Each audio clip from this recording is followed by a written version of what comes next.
Okay, so imagine this for a second. You wake up one morning and you remember everything, not just the big moments, not just graduations and birthdays and first kisses, everything. What you had for breakfast on March 14th, 1987. The exact words someone said to you on a Tuesday afternoon in 2003. The precise feeling of every single embarrassing moment you have ever had. Every fight, every failure, every regret, all of it, crystal clear.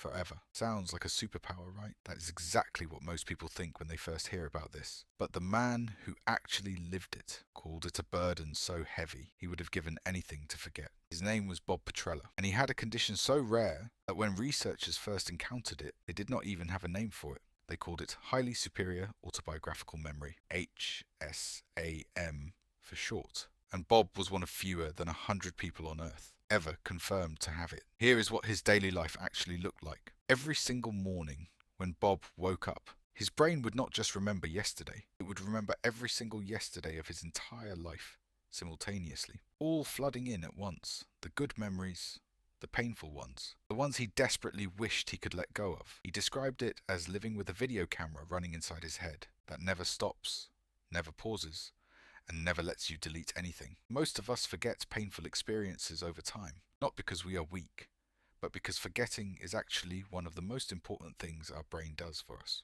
Neuroscientists now believe that forgetting is not a failure of memory, it is an active protective process. Your brain deliberately filters out most of what happens to you, so you can function, so you can move forward, so yesterday's pain does not completely consume today. Bob Petrella did not have that filter. Every argument he ever had with someone he loved lived in his mind as fresh and painful as the day it happened. Every mistake he ever made, every moment of embarrassment, every loss, never faded, never softened, just stayed there, permanent, vivid, unavoidable. Researchers who studied people with HSAM found something that genuinely surprised them.